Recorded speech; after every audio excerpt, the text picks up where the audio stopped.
આપ સર્વને પ્રભુ ઈસુના નામમાં પ્રેમી સલામ સલામ. આજે આપણે જે સંદેશ શીખવાના છે એનું શીર્ષક છે, શા માટે આપણે ઈશ્વરનો આભાર માનવો જોઈએ. શા માટે આપણે ઈશ્વરનો આભાર માનવો જોઈએ. અને બીજા શબ્દોમાં આપણે કહીએ કે આભાર સ્તુતિ કરવાના એવા કયા કયા કારણો છે. અને ત્રીજું જો શીર્ષક આપણે આપીએ અને એ શીર્ષક બને કે આભાર સ્તુતિ કરવાના 10 કારણો, ઈશ્વરના આભાર માનવાના 10 કારણો. ગીતશાસ્ત્ર તેનો 50મો અધ્યાય અને 23મા વચનને આપણે વાંચીએ. ત્યાં આ પ્રમાણે વચન લખેલું છે, જે આભાર સ્તુતિના અર્પણ ચડાવે છે તે મારો મહિમા પ્રગટ કરે છે, અને જે પોતાની વર્તણૂક નિયમસર રાખે છે તેને હું દેવનો તારણ દેખાડીશ. હાલેલુયા.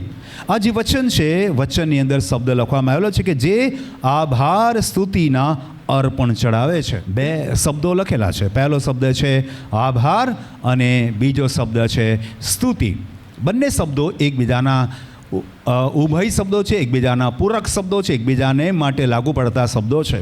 આભારનો મતલબ થાય છે, સીધો ગુજરાતી અર્થ કરીએ, આ ભાર એટલે કે મારો ભાર કોઈ બીજો ઉચકે તેને હું પ્રશંસા કરું, તેને હું આભાર માનું, તેનો ધન્યવાદ કરું, અથવા મારી જિમ્મેદારી કોઈ બીજો નિભાવે, અથવા કોઈ કામ મારે કરવાનું હતું એના બદલામાં કોઈ મારા વતી કરી દે તો હું એ વ્યક્તિનો પાડ માનું. ગુજરાતીમાં કહીએ તો આપણે પાડ માનીએ અને હિન્દીમાં કહીએ તો હમ ઉસકા ધન્યવાદ કરતે हैं. તો એને કહેવાય આભાર. જે ભાર મારે ઉચકવાનો હતો, જે કાર્યભાર મારે લેવાનો હતો, જે મારી જિમ્મેદારી હતી, એ કોઈ અન્ય વ્યક્તિ કરે ત્યારે હું એ વ્યક્તિનો પાડ માનું, એ વ્યક્તિનો ધન્યવાદ કરું, એ વ્યક્તિનો આભાર પ્રગટ કરું કે મારો ભાર તમે લઈ લીધો. એ આભાર શબ્દોનો અર્થ ઘટન થાય છે. સ્તુતિ શબ્દનો અર્થ થાય છે સ્તુત્ય માનવું કોઈકને, એટલે કે કોઈનો આભાર માન્યા એટલે કે કોઈને ધન્યવાદ આપો, કોઈની પ્રશસ્તિ કરવી અને કોઈકના નામને ઊંચું ઉઠાવો. એટલે મારા કરતાં કોઈ સારો વ્યક્તિ છે, ભલો વ્યક્તિ છે, નેક વ્યક્તિ છે, મહાન વ્યક્તિ છે, એ બાબતનું વર્ણન કરવું એને આપણે સ્તુતિ કહેવાય. દાખલા તરીકે કોઈ બાબત હું નથી કરી શકતો અને મારા વતી કોઈ વ્યક્તિ કરે તો હું એમ કહું કે ભાઈ આ વાત મારાથી નહોતી થતી અને પેલા ફલાણા ભાઈએ મારું એક કામ કરી દીધું, બહુ ભલા માણસ છે, બહુ સારા માણસ છે, બહુ દયાળુ માણસ છે. એમ કરીને હું એ વ્યક્તિનો આભાર પણ માનું છું અને એ વ્યક્તિના ગુણગાન પણ ગાઉં છું, એની પ્રશસ્તિ પણ કરું છું, એને મહિમા પણ આપું છું, અથવા એને આદર કરું છું, અથવા એને સન્માન કરું છું.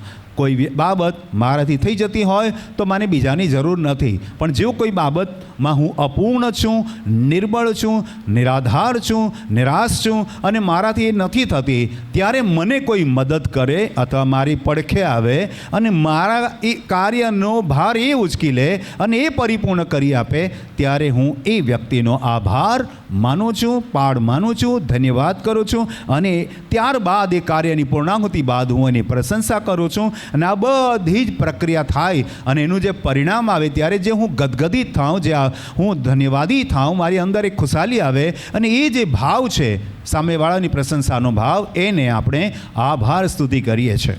આભાર સ્તુતિ શબ્દ કહીએ છીએ. દાખલા તરીકે આ જીવન હું જીવી રહ્યો છું મારી પોતાની બુદ્ધિથી, મારા પોતાના પૈસાથી, મારી પોતાની શક્તિથી નહીં, પણ જે ઈશ્વરે મને શક્તિ આપી છે એનાથી જ્યારે હું જીવું છું, એના કૃપાથી જ્યારે હું જીવું છું, ત્યારે મારે ઈશ્વરનો આભાર માનવો જોઈએ અને ઈશ્વરના ગુણગાન કરીને ઈશ્વરની સ્તુતિ કરવી જોઈએ. એટલે 2 શબ્દો જોડાઈ જાય છે કે હું ઈશ્વરની આભાર સ્તુતિ કરું છું. તાળી પાડીએ, પ્રભુને મહિમા આપીએ. આભાર સ્તુતિનું શબ્દ બહુ સરળ છે, સમજવા માટે બહુ સરળ છે અને મેં તમને એવા દાખલા આપ્યા કે જેથી કરીને આભાર સ્તુતિ શબ્દ વિશે બહુ ધ્યાનથી તમે સમજી શક્યા છો, બહુ સરળતાથી તમે સમજી શક્યા છો. પરંતુ એ બહુ સરસ મજાની વાત લખી છે, જે આભાર સ્તુતિના અર્પણ ચડાવે છે તે મારો મહિમા પ્રગટ કરે છે. એટલે તમે પરમેશ્વરના આભાર પ્રગટ કરો છો, એની મહિમા ગાઓ છો, એની સ્તુતિ કરો છો, ત્યારે તમારે બીજી દુનિયાની ક્રિયાકાંડો, દુનિયાની રીત રસમો નહીં, પણ તમે ઈશ્વરને પહેલું સ્થાન આપો છો. એટલે કે આભાર સ્તુતિનો મતલબ એ પણ થાય છે કે તમારા જીવનમાં તમે ઈશ્વરને પહેલું સ્થાન આપો છો. હાલેલુયા. તમે તમારી નોંધપોથીમાં લખી શકો છો કે આભાર સ્તુતિનો મતલબ થાય કે આપણે આપણા કરતાં પરમેશ્વરને જેણે આપણી મદદ કરી છે એને આપણે પ્રથમ સ્થાન આપીએ છીએ, એના ગુણગાન ગાઈએ છીએ. તો આ રીતે આપણે આભાર સ્તુતિ શબ્દને અલગ અલગ અર્થમાં યા આવી રીતે આપણે સમજી શકીએ છીએ. અને સાથે લખ્યું છે, જે પોતાની વર્તણૂક નિયમસર રાખે છે તેને હું દેવનું તારણ દેખાડીશ. અને એ આભાર પ્રગટ કરતાં કરતાં જ્યારે તમે સારું, સરળ, સૌમ્ય અને આત્મિક જીવન જીવો છો ત્યારે ઈશ્વર તમને તારણ આપે છે. અને એનાથી આભાર સ્તુતિ કરવાથી તમારું જીવન પણ બહુ જ સારું, બહુ આધ્યાત્મિક અને બહુ સમજદાર બની જાય છે. એમ આપણે 10 મુદ્દાઓ જોઈશું, એમાં તમે એ બાબતો એક પછી એક સમજી શકશો. તો 10 મુદ્દાઓમાંથી કેટલાક મુદ્દાઓ આજના આ ભાગમાં આપણે જોઈશું. શા માટે આપણે ઈશ્વરનો આભાર માનવો જોઈએ? શા માટે આપણે ઈશ્વરની આભાર સ્તુતિ કરવી જોઈએ? શા માટે આપણે ઈશ્વરને મહિમા આપવો જોઈએ?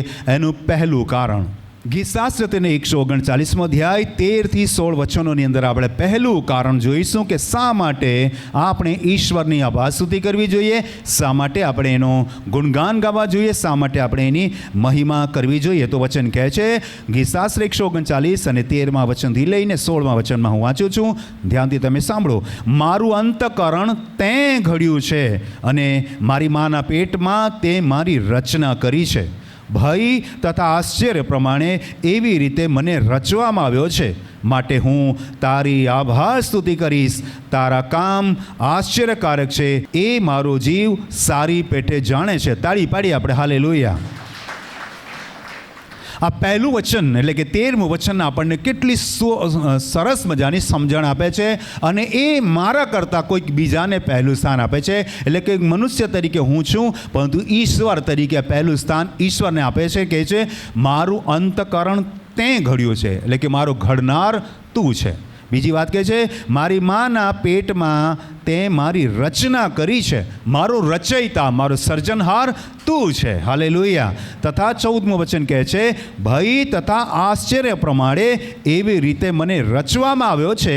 માટે હું તારી આભાર સ્તુતિ કરીશ. મારી બનાવટ તે એવી અલૌકિક રીતે કરી છે. મારી રચના, મારો જન્મ તે અદ્ભુત રીતે કર્યો છે. માનવનું મહામૂલો જીવન આપ્યું છે. તાળી પાડીએ આપણે હાલેલુયા. આ દુનિયામાં કેટલાય અસંખ્ય પશુ પક્ષી છે, જાનવર છે, જીવસૃષ્ટિ છે, ઝાડપાન છે, નદી નાળા છે, સૂર્યચંદ્ર તારા છે. પણ એ બધામાં મારી જે જીવસૃષ્ટિ છે, હું જે છું એક મનુષ્ય તરીકે સૌથી અલૌકિક, સૌથી અદ્ભુત અને સૌથી બુદ્ધિવાન પ્રાણી, બુદ્ધિશાળી પ્રાણી. કેમ કે પહેલું લખ્યું છે, મારું અંતકરણ તે ઘડ્યું છે, મારી બુદ્ધિ, મારી સમજણ તે બનાવી છે. એટલે મને ઈશ્વરે દુનિયાનો સર્વશ્રેષ્ઠ વ્યક્તિ બનાવ્યો છે ને આ ઈશ્વરનું સર્જન છું. તે મને જીવજંતુ નહીં, તે મને કોઈ નાનકડો કીડો નહીં, તે મને કોઈ સાધારણ નહીં, પણ તે મને સર્વશ્રેષ્ઠ મનુષ્ય બનાવ્યો છે, બુદ્ધિશાળી પ્રાણી બનાવ્યો છે. તાળી પાડીએ આપણે હાલેલુયા. 15મું વચન કહે છે, જ્યારે મને અદ્રશ્ય રીતે રચવામાં આવ્યો અને પૃથ્વી પર છેક નીચલા ભાગમાં વિવિધ કરામતથી મને ગોઠવવામાં આવ્યો. માતાના ઉદરમાં હરેકને એ ગર્ભસ્થાનમાં પરમેશ્વરે રચના કરી છે. અને અજાયબ રીતે, અદ્રશ્ય રીતે અને કરામાતી રીતે, એટલે કે બહુ જ ચમત્કારિક રીતે પ્રભુએ મારી રચના કરી છે. અને ત્યારે પણ મારું ખોળ્યું તને અજાણ્યું ન હતું. હાલેલુયા. હું મારી જાતને હજુ ઓળખતો પણ નહોતો. ગર્ભમાં હતો, માતાના ગર્ભમાં હતો. મને પોતાને ખબર નથી કે હું દીકરો છું યા દીકરી છું. મારે માતાને પણ ખબર નથી કે હું દીકરો છું યા દીકરી છું. પણ મારા ઈશ્વરને મારા વિશે બધું ખબર છે. તાળી પાડીએ આપણે હાલેલુયા. સો વન્ડરફુલ થિંગ. કેટલી અદ્ભુત બાબત છે કે પરમેશ્વર મારા જન્મથી યા જન્મ પહેલાંથી મને ઓળખે છે. મારા માતા પિતા યા દુનિયા મને ઓળખે તે પહેલાંથી જ ઈશ્વર મને ઓળખે છે. તાળી પાડીએ આપણે હાલેલુયા. 16મું વચન કહે છે, મારો ગર્ભ તારી આંખોએ જોયો છે અને મારું એકે અંગ થયેલું ન હતું ત્યારે પણ તેઓ સર્વ તેમ તેઓના ઠરાવેલા સમયો તારા પુસ્તકમાં લખેલા હતા. આ જીવનમાં, મનુષ્યનું જીવન હું જીવું છું, કદાચ મારી કોઈ નોંધ લે યા ન લે, કદાચ કોઈ મારી પ્રશંસા કરે યા ન કરે, પણ મારા જન્મ પહેલાંથી જ તું મારા માટે જીવનના પુસ્તકમાં મારું નામ લખે છે, મારી યાદગીરી લખે છે, મારા જીવનનું વૃત્તાંત લખે છે, મારા જીવનની વિશેષતા તું બનાવે છે, મને વિશેષ વ્યક્તિ બનાવે છે. પ્રભુ, હું તારો આભાર માનું છું. પ્રભુ, હું તારી સ્તુતિ કરું છું. પ્રભુ, હું તારા ગુણગાન ગાઉં છું. પ્રભુ, હું તારો મહિમા કરું છું. તાળી પાડીએ આપણે હાલેલુયા. ઉત્પત્તિ તેનો 1 અધ્યાય 26મું વચન કહે છે, અને દેવે કહ્યું, આપણે પોતાના સ્વરૂપ તથા પ્રતિમા પ્રમાણે માણસને બનાવીએ. હાલેલુયા. પરમેશ્વરે તમામ જીવ સૃષ્ટિ બનાવી દીધી, તમામ આકાશી સૃષ્ટિ બનાવી દીધી, જળચર ને પશુ ને પક્ષી ને બધું બનાવ્યું. પરમેશ્વરે શબ્દોથી એમની રચના કરી, પણ મારી ને તમારી એટલે કે મનુષ્યની, પ્રથમ મનુષ્યની રચના એણે શબ્દથી નથી કરી, સામર્થ્યથી કરી છે. બાઇબલ શું વર્ણન આપે છે તે આપણે ઉત્પત્તિ તેના 2 અધ્યાયના આગળના વચનમાં જોઈએ. ઉત્પત્તિ 2 અધ્યાયના 6 વચનથી જોઈએ. પણ પૃથ્વી પરથી ધૂમરે ચડીને ભોંયની આખી સપાટી ભીંજવી, અને યહોવા દેવે ભૂમિની માટીનું માણસ બનાવ્યું, અને તેના નસકોરામાં જીવનનો શ્વાસ ફૂંક્યો, અને માણસ સજીવ પ્રાણી થયું. તાળી પાડીએ આપણે હાલેલુયા. એટલે કે મનુષ્યની રચના પરમેશ્વરે બહુ અલૌકિક રીતે કરી છે. બીજી બધી જીવ સૃષ્ટિ શબ્દોથી કરી છે કે અજવાળું થાવ ને અજવાળું થયું. સૂર્ય, ચંદ્ર, તારા, નક્ષત્ર બની જાઓ ને બની ગયા. ઝાડ પાન પશુ પક્ષી બની જાઓ ને થઈ ગયું. પણ મનુષ્યને એટલે કે મને ને તમને ઈશ્વરે પોતાના સામર્થ્યથી, પોતાની શક્તિથી માટીમાંથી માણસ બનાવીને અલૌકિક સૃષ્ટિમાં એક અલૌકિક વ્યક્તિ બનાવ્યા, અને સાથે સાથે આ જે કંઈ સૃષ્ટિ બનાવી એનો અધિકારી પણ બનાવ્યો. તાળી પાડીએ આપણે હાલેલુયા. તો આવા મારા ઈશ્વરનો મારે ચોક્કસ આભાર માનવો જોઈએ. આવા મારા મહાન સર્જનહાર ઈશ્વરની મારે સ્તુતિ કરવી જોઈએ. આવા મારા અદ્ભુત પરમેશ્વરના મારે ગુણગાન ગાવા જોઈએ. આવા મારા જીવિત અને સામર્થવાન પરમેશ્વરના મારે મહિમા કરવી જોઈએ. અને આ મારું જીવનનું પહેલું કારણ છે. This is the first reason. આ મારું પહેલું કારણ છે કે હું ઈશ્વરની આભાર સ્તુતિ કરું છું, કેમ કે એમણે મને અલૌકિક રીતે બનાવ્યો છે. એમણે મને મનુષ્યનો અવતાર આપ્યો છે. એમણે મને પુરુષ યા સ્ત્રી, નર યા નારી તરીકે અવતાર આપ્યો છે. પરમેશ્વરને ધન્યવાદ હો. તાળી પાડીએ આપણે હાલેલુયા. બીજા મુદ્દામાં જઈએ. ગીતશાસ્ત્ર તેનો 7મો અધ્યાય અને 17મું વચનમાં બીજું કારણ જોઈએ આપણે. હું યહોવાના ન્યાયીપણાને લીધે તેનો આભાર માનીશ, અને પરાત પર યહોવાના નામનું સ્તોત્ર ગાઈશ. તાળી પાડીએ આપણે વચન માટે.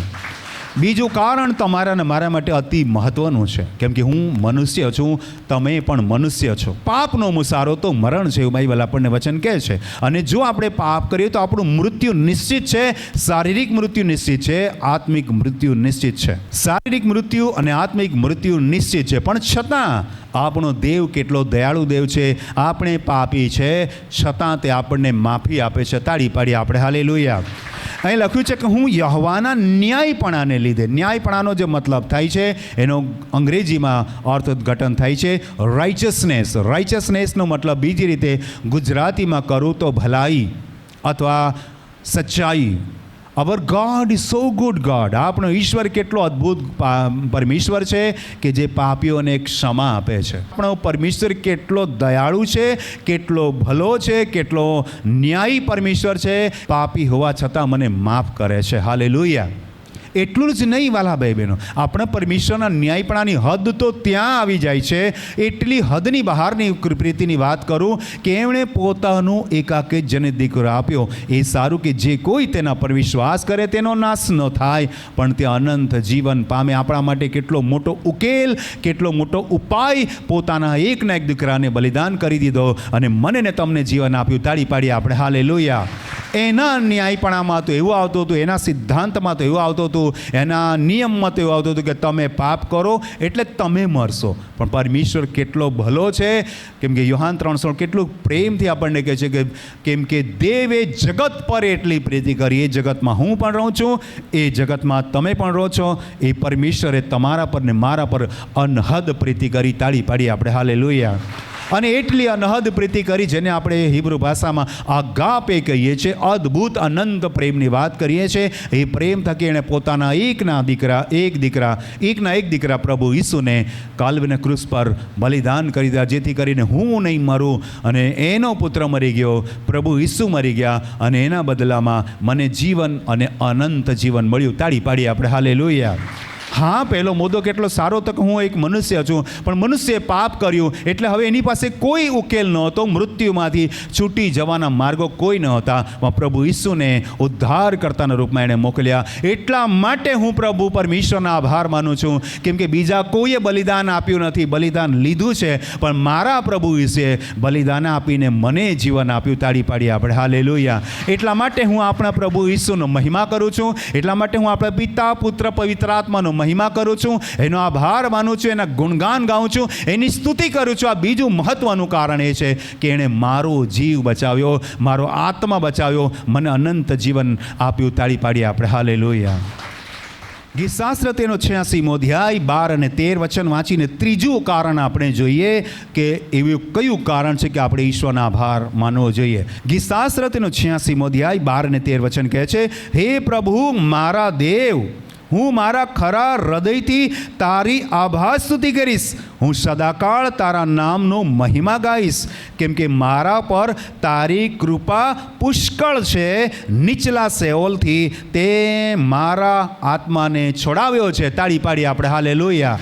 આપણો ઈશ્વર કેટલો ભલો પરમેશ્વર છે કે એણે મને આ જીવનમાં તો આશીર્વાદ આપ્યો છે, આ જીવનમાં તો બચાવી લીધો છે, પણ હવે પછીના જીવનમાં પણ મારો બચાવ કર્યો. સેઓલ, હાદેસ, ગહેન્ના એટલે એ અગ્નિની ખાઈ, એટલે એ આત્મા જ્યાં કકડે, જ્યાં રડવું ને દાંત પીસવું છે, જ્યાં ન્યાય પહેલાં માણસ જાય અને પછી નરકમાં જાય, તો મારે એ આપત્તિમાં ન જવું પડે, વિપત્તિમાં ન, મારો આત્મા કકડે નહીં, મારો આત્મા દુઃખી ન થાય. સેઓલ, ગહેનના, હાદેસ એ હિબ્રુ ભાષાના શબ્દો છે. એનો મતલબ થાય ગહેન, ઊંડાણ, અનંત ઊંડાણમાં પ્રભુ મારા આત્માને નાખી ન દે. તમે જાણો છો બાઇબલનું એક સચ્ચાઈને કે જ્યારે લુસિફર અને તેના સાથેના કેટલાક અપદૂતોએ પાપ કર્યું, તો બાઇબલ એવું કહે છે કે ત્રીજા ભાગના જે દૂતોને એમણે હંમેશના માટે અધોલોકના ખાડામાં બાંધી દીધા છે, નાખી દીધા છે, અને ક્યારેય બહાર નહીં નીકળી શકશે. ત્યાં વિપત્તિ, દુઃખ, તકલીફ અને સમસ્યા છે, રડવું ને દાંત પીસવું છે. પણ કેટલી અદ્ભુત પરમેશ્વરની અજાયબ કૃપા, લખ્યું છે પુષ્કળ કૃપા, કે મેં પણ પાપ કર્યું, દૂતોએ પાપ કર્યું ને પરમેશ્વર એમને છોડ્યા ને, એવો શબ્દ લખ્યું છે, અને એમને અનંત બંધનમાં નાખી દીધા. પણ માણસે પાપ કર્યું છતાં પરમેશ્વરની કૃપા માણસ જાત પર એટલી બધી છે કે તમને ને મને પ્રભુ હજી બચાવી રાખ્યા છે. હજી હું જીવતાઓની ભૂમિ પર જીવતો છું, અને નરકની અગ્નિથી બચી જવા માટે પરમેશ્વરનો પુત્ર પ્રભુ ઈસુ મારા માટે બલિદાન થઈ ગયો, અને મને હવે તારણની ખાતરી મળી ગઈ છે. તાળી પાડીએ આપણે હાલેલુયા. અફસોસ એ અપદૂતોને માટે, ત્રીજા ભાગના દૂતોને માટે, એમની પાસે કોઈ ઉકેલ ન હતો. પાપ કર્યું, ઘમંડ કર્યું, લુસિફરની સાથે થઈ ગયા અને પરમેશ્વરની સામે બળવો કર્યો. એમની પાસે કોઈ ઉકેલ ન હતો. તરત એમને અધોલોકના ખાડામાં નાખી દેવામાં આવ્યા. પણ મારીને તમારી પાસે પ્રભુ ઈસુ રૂપે એક ઉકેલ, એક બચાવ, એક રસ્તો અને એક જવાબ છે, અને હું અને તમે પરમેશ્વરની અજાયબ કૃપાને લીધે બચી ગયા. તાળી પાડીએ આપણે હાલેલુયા. એ નરકની યાતના, પહેલાંની યાતનાથી બચી ગયા. હજી જો આપણે પાપ કરીશું તો આપણો ન્યાય થશે, અને પછી આપણે સ્વર્ગીય નરકમાં જશું. પણ જો માણસ ન્યાય પહેલાં જો ખોટું કામ કરીને મરી ગયો હોય તો તે અગ્નિની ગહેન્નામાં જાય, સેઓલમાં જાય, હાદીસમાં જાય. એ શબ્દો લખેલા છે. અનંત ઊંડાણમાં જતો રહે. તેનામાંથી પ્રભુએ મારો બચાવ કર્યો છે, મને તારણની ખાતરી આપી છે, માટે પ્રભુનો ધન્યવાદ કરું છું. તાળી પાડી આપણા પરમેશ્વરને માટે હાલેલુયા. 3 કારણો હું તમને બતાવી ચૂક્યો છું કે જેના કારણે આપણે ઈશ્વરનો મહિમા કરવો જોઈએ. આપણા પિતા, પુત્ર પ્રભુ ઈસુ અને પવિત્ર આત્માનો આપણે ધન્યવાદ કરીએ. તાળી પાડીએ, પ્રભુને મહિમા આપીએ. 1 કોરિન્થી 1 અધ્યાય 4 વચન કહે છે, ખ્રિસ્ત ઈસુમાં દેવની જે કૃપા તમને આપવામાં આવી છે તેને સારું હું તમારા વિશે મારા દેવનો આભાર નિત્ય માનું છું. તાળી પાડીએ આપણે હાલેલુયા. પ્રભુ ઈસુ પર વિશ્વાસ કરનાર વ્યક્તિ માટે પાઉલ પ્રેરિત આ પોતાના પત્રમાં કરંથીઓના લોકોને કહે છે કે હું પ્રભુ ઈસુનો નિત્ય આભાર માનું છું કે પરમેશ્વરે તમારા પર કૃપા કરીને, જે રીતે આપણે ગીતશાસ્ત્રમાંનું વચન વાંચી ગયા કે નરકની યાતના, પહેલાંની યાતનામાંથી બચાવી લેવા માટે પરમેશ્વરે પોતાનો એકનો એક પુત્ર મોકલ્યો. તમે વિશ્વાસ કરો છો પ્રભુ ઈસુ પર, એના જન્મ પર, એના જીવન પર, એના બલિદાન પર, એના પુનરુત્થાન પર, એના આગમન પર વિશ્વાસ કરો છો. પ્રભુ ઈસુનો ધન્યવાદ ધન્યવાદ, હું આભાર માનું છું કે તમે વિશ્વાસ કરો છો અને તમે એ યાતનામાંથી બચી ગયા. તો પાઉલ પણ નવા કરારમાં કહે છે કે ખ્રિસ્ત ઈસુમાં દેવની જે કૃપા તમને આપવામાં આવી છે તેને સારું હું તમારા વિશે મારા દેવનો આભાર નિત્ય માનું છું. આપણે બધાએ પણ નિત્ય દેવનો આભાર માનવાનો કે પ્રભુ તમે મને આ સેઓલના બંધનમાંથી મને છોડાવી લીધો, હાદીસના બંધનમાંથી મને છોડાવી લીધો, નર્કની યાતનામાં જાઉં યા સ્વર્ગમાં જાઉં એ પહેલાં જે મારે ભોગવવાનું હતું એમાંથી તમે મને બચાવી લીધો, તમારા પવિત્ર લોહીએ કરીને મને બચાવી લીધો માટે આભાર. ગીતશાસ્ત્ર તેનો 118મો અધ્યાય 25, 28 અને 29 વચન વાંચું છું. હે યહોવા, તું હવે દયા કરીને તારણ આપ. હે યહોવા, હવે તું દયા કરીને ક્ષેમ કુશળ રાખજે. તાળી પાડી આપણે વચનને માટે. જ્યાં જે ગુજરાતીમાં લખ્યું છે કે હે યહોવા, તું દયા કરીને તારણ આપ, એનો મતલબ થાય છે હિબ્રુમાં હોસાન્ના થાય છે. આપણા બધાની પ્રાર્થનામાં શબ્દ હોવા જોઈએ. હોસાન્ના મતલબ આપણે ઈશ્વરને તારણનો પોકાર કરીએ છીએ. તાળી પાડીએ આપણે. હાલેલુયા. આજે આપણે આ દુનિયામાં બચી તો ગયા છે. પ્રથમ જે આપણે ગહેન્નાની અગ્નિમાં, સેઓલની અગ્નિમાં જવાનું એ પહેલાં આપણે બચી ગયા, પણ હજી બીજું એક નરક છે જેની સતત યાતનામાંથી આપણે બચી જવું હોય તો આજે આપણે પ્રાર્થના કરવાની જરૂર છે કે પ્રભુ મને તારણ આપ, જેથી કરીને હું સેઓલ અને હડેસની વિપત્તિમાંથી તો બચી ગયો પણ હંમેશના નરકની યાતનામાંથી પણ હું બચી જાઉં અને સ્વર્ગ રાજ્યનો ભાગીદાર બનું. એટલા માટે આપણે મનોમન પ્રાર્થના કરવાની છે. નિત્ય આભાર માનવાનો છે પ્રભુનો કે પ્રભુ તે મને બચાવી લીધો, આભાર. હવે મને નરકની યાતનાથી પણ બચાવી લે અને મને કેવો રાખજે, મને હવે તું દયા કરીને ક્ષેમ કુશળ રાખજે. મારા વ્યક્તિત્વમાં, મારા વિચારોમાં, મારા જીવનમાં અને મારા સ્વાસ્થ્યમાં મને ક્ષેમ કુશળ, મને સારો રાખજે, મને તંદુરસ્ત રાખજે. 28મું વચન કહે છે, તું મારો દેવ છે, હું તારો આભાર માનીશ. તું મારો દેવ છે, હું તને મોટો માનીશ. યહોવાનો આભાર માનો કેમ કે તે ઉત્તમ છે, તેની કૃપા સર્વકાળ ટકે છે. તાળી પાડીએ આપણે. હાલેલુયા. હા પ્રભુ, તારી કૃપા કેટલી પુષ્કળ છે, કેટલી અદ્ભુત છે કે તે મને સેઓલ હડેસના વિપત્તિમાંથી તો બચાવી લીધો, પણ પ્રભુ તે મને તારણ આપ્યું એટલે મને નર્કમાં જતાં પણ બચાવી લીધો. બંને પ્રકારની યાતનાઓમાંથી મને બચાવી લીધો માટે પ્રભુ હું તારો આભાર માનું છું, તારો ધન્યવાદ કરું છું, તારી મહિમા કરું છું, તારી આભાર સ્તુતિ કરું છું કેમ કે તારી જે કૃપા છે આ જીવન પર પણ છે અને હવે પછીના અનંત જીવનમાં પણ છે. એટલે લખ્યું છે તેની કૃપા સર્વકાળ ટકે છે. તાળી પાડીએ આપણે. હાલેલુયા. 3 કારણો આપણે જોયા કે જેથી આપણે ઈશ્વરનો આભાર માની શકીએ, ઈશ્વરની સ્તુતિ કરી શકીએ, ઈશ્વરના ગુણગાન ગાઈ શકીએ, ઈશ્વરને મહિમા આપી શકીએ. ચોથા કારણમાં જઈએ આપણે. આજે આપણે કુલ 5 જ કારણ જોઈશું. ગીતશાસ્ત્ર 119મો અધ્યાય 62મું વચન તમને ને મને બહુ લાગુ પડે છે. જો તમારે સારું જીવન જીવવું છે, આધ્યાત્મિક જીવન જીવવું છે, આશીર્વાદિત જીવન જીવવું છે તો ભૌતિક વાનાઓ કરતાં આ બાબત તમારા માટે બહુ ઉત્તમ બાબત છે. અને આ વચન શું કહે છે? ગીતશાસ્ત્ર 119મો અધ્યાય 62મું વચન, જેના થકી હું પરમેશ્વરનો આભાર માનું છું. તારા અદલ ન્યાય વચનોને લીધે હું તારો આભાર માનવાને મધરાતે ઉઠીશ. તાળી પાડીએ આપણે. હાલેલુયા. તારા અદલ ન્યાય વચનો નથી લખ્યું, એટલું વચન કહીને પૂરું નથી કરતું, પણ જે શબ્દ લખ્યો છે ધ્યાનથી સાંભળીએ. તારા અદલ, અદલનો મતલબ ચોખ્ખા, અદલનો મતલબ સાચા, અદલનો મતલબ એક્યુરેટ, અદલનો મતલબ પરિપૂર્ણ. અદલમાં કોઈ મિશ્રણ નથી. હાનું હા, નાનું ના છે. હું તને પ્રેમ કરું છું એમ જો પ્રભુ કહે છે તો જેવા પણ છે તેવા એ આપણને પ્રેમ કરે છે. તાળી પાડીએ આપણે. હાલેલુયા. હું તને ત્યજીશ નહીં ને મૂકી દઈશ નહીં, તો એ આપણો કદી ત્યાગ નહીં કરશે. એને વચન આપ્યું છે. પ્રભુનું વચન એમ કહે છે કે હું તમને શાંતિ આપીને જાઉં છું તો એ આપણને શાંતિ આપે છે. પ્રભુનું વચન કહે છે કે હું તમને આનંદ આપું છું તો એ વચન પ્રમાણે કરે છે. એમનું જે વચન છે એ પરિપૂર્ણ છે, અદ્દલ છે, ન્યાયી છે, સાચું છે, કોઈ ફેરબદલી થવા ને પાત્ર નથી. ક્યારેય ન બદલાનારું વચન છે, અદલ વચન છે. એ વચન મને શું, એનો આભાર માનવા માટે હું ક્યારે ઉઠીશ? મધરાતે, અડધી રાતે ઉઠી જઈશ. વાલા ભાઈ બહેનો, માનવીય સ્વભાવ છે કે માનવી જેવું કોઈ બાબતને માટે લગાતાર ચિંતા કરતો હોય, લગાતાર એના વિશે વિચાર કરતો હોય તો એને ઊંઘ ન આવે. દાખલા તરીકે તમે કોઈ કાર્યભાર માથે લીધો છે યા કોઈ જિમ્મેદારી છે અથવા તમારે આવતીકાલે કોઈ કાર્ય કરવાનું છે, તો અડધી રાતે તમે સફાળા જાગી જાઓ, તમને ચિંતા થાય કે આવતીકાલે હું શું કરીશ, અને એ ચિંતા અને ડર તમને ઊંઘવા નહીં દે, કેમ કે લગાતાર તમે એ વિષય પર વિચારી રહ્યા છો. એ જ રીતે વાલા ભાઈ બહેનો, પરમેશ્વરના વચનો મધ કરતાં મીઠા વચનો, સામર્થવાન વચનો પર જો તમે પ્રેમ કરશો તો અડધી રાતે જાગી જશો, અડધી રાતે તમે ઉઠીને પ્રાર્થના કરશો, અડધી રાતે પ્રભુનો તમે ધન્યવાદ કરશો. પરમેશ્વરનું વચન બે ધારી તલવાર છે, એ તમને સાંધાઓને, મજ્જાઓને, અંતર આત્માઓને વીંધે છે, અને આપણી અંદર કોઈ પાપ હોય, કોઈ બુરાઈ હોય, કોઈ ખોટા વિચારો એને રાતો રાતે ભગાવી દે છે, આપણને ઊંઘવા નહીં દે. વચન આપણને સુધારી દે છે, વચન આપણને સીધા કરી દે છે, વચન આપણને સાજા કરી દે છે, વચન આપણને ક્ષમા કરી દે છે, વચન આપણને સીધે માર્ગે દોરે છે. તાળી પાડી આપણે હાલેલુયા.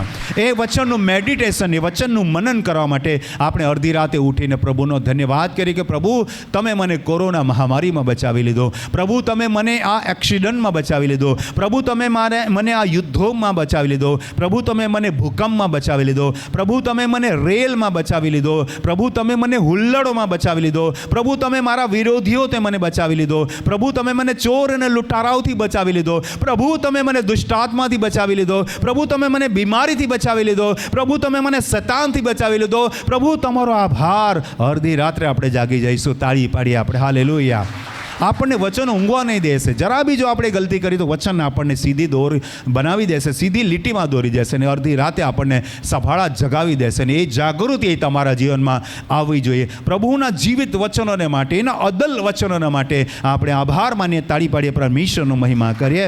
અને આ ચોથું કારણ છે દેવના અદલ વચનોને માટે. જે આપણી પાસે બાઇબલ છે, જૂનો કરાર, નવો કરાર, એ આપણને કેટલી બાંહેધરી આપે છે, પ્રોમિસીસ આપે છે, ખાતરી આપે છે. અને વચનનો મતલબ જ થાય છે ખાતરી, વચનનો મતલબ થાય છે બાંહેધરી, વચનનો મતલબ થાય છે promise. It's a promise of God. આ પરમેશ્વરના બાંહેધરીના વચનો છે, એ એના તરફથી આપેલા અભય વચનો છે. પરમેશ્વરના જીવિત વચનો માટે આપણે આભાર માનીએ, પરમેશ્વરનો ધન્યવાદ કરીએ અને પરમેશ્વરની સ્તુતિ કરીએ. એટલા માટે ગીતશાસ્ત્ર તેનું 119મો અધ્યાય અને 105મું વચન આપણે વાંચીએ.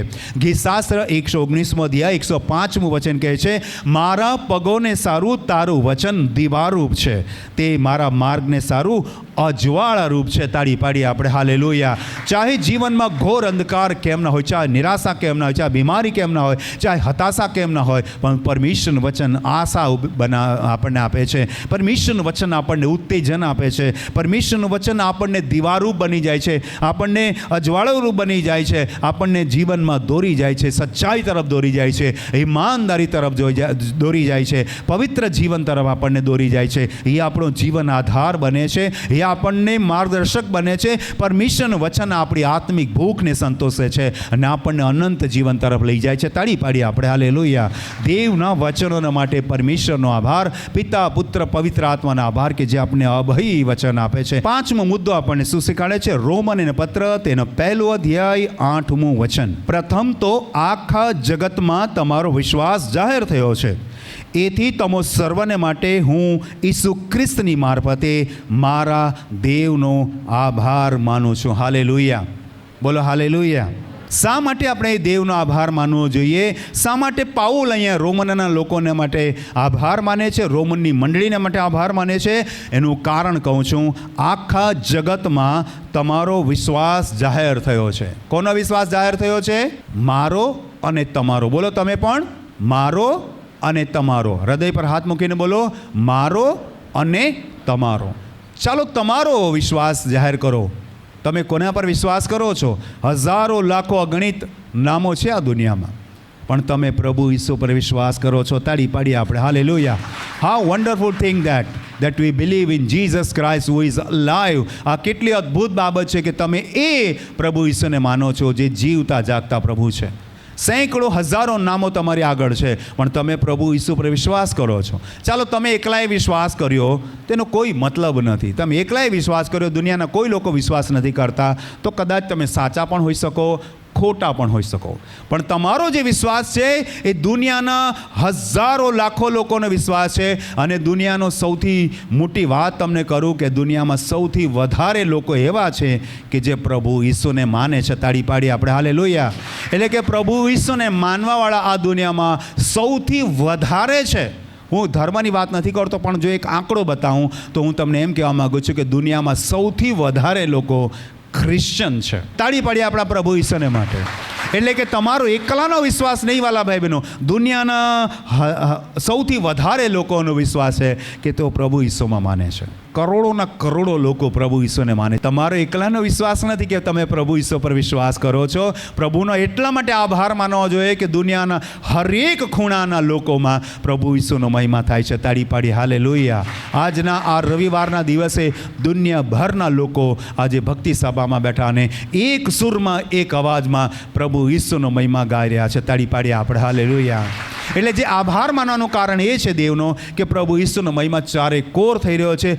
દુનિયાભરમાં સૌથી વધારે લોકો ક્રિશ્ચન છે અથવા તો ખ્રિસ્તને માનનારા લોકો છે. ને એટલે આ વચન કહે છે, પ્રથમ તો આખા જગતમાં તમારો વિશ્વાસ જાહેર થયો છે, એથી તમો સર્વને માટે હું ઈસુ ખ્રિસ્તની શુભ મારફતે મારા દેવનો આભાર માનું છું. આપણો આજનો મુદ્દો છે પરમેશ્વરનો આભાર માનવો. શા માટે હું ઈશ્વરનો આભાર માનું છું એના 4 કારણો જોઈ ગયા. અને 5મું કારણ જોઈ રહ્યા છે કે આખી દુનિયા પ્રભુ ઈસુના નામે ઝૂકે છે. આખી દુનિયા પ્રભુ ઈસુમાં માને છે. આખી દુનિયામાં એક જ નામ છે જે જીવિત નામ છે, જે મર્યા પછી પણ જીવતો છે. એ જો કોઈ નામ લેવામાં આવે તો આપણા પ્રભુ ઈસુનું નામ છે. તાળી પાડીએ આપણે હાલેલુયા. 5મા મુદ્દાનું અંતિમ વચન આપણે વાંચીએ.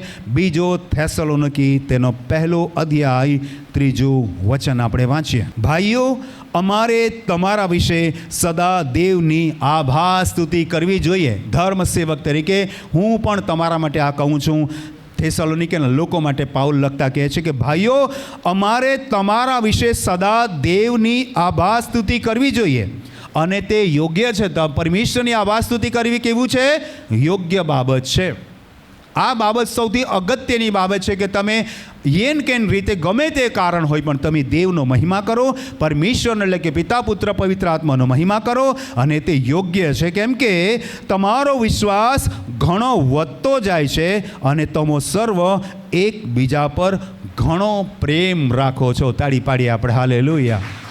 જો પરમેશ્વર આપણને જીવન આપે છે, બનાવે છે, પરમેશ્વર આપણને જીવન આપે છે, પરમેશ્વર આપણને બચાવે છે, પરમેશ્વરનું અભય વચન આપે છે અને પરમેશ્વર પ્રેમ છે. ગોડ ઇઝ લવ. પરમેશ્વર પ્રેમ છે અને એ પ્રેમ તમારામાં છે તો તમે દુનિયાને પ્રેમનો સંદેશ આપો છો. આજે દુનિયામાં ખૂના મરકી ચાલે છે, આતંકવાદ ચાલે છે, યુદ્ધો ચાલે છે, પણ પ્રભુ ઈસુ પર વિશ્વાસ કરનારો વ્યક્તિ પ્રેમ કરે છે. પ્રભુ ઈસુ પર વિશ્વાસ કરનાર વ્યક્તિ સહન કરે છે. પ્રભુ ઈસુ પર વિશ્વાસ કરનાર વ્યક્તિ એક ગાલ પર તમાચો મારે તો બીજો પણ ધરે છે, નમ્રતા દાખવે છે.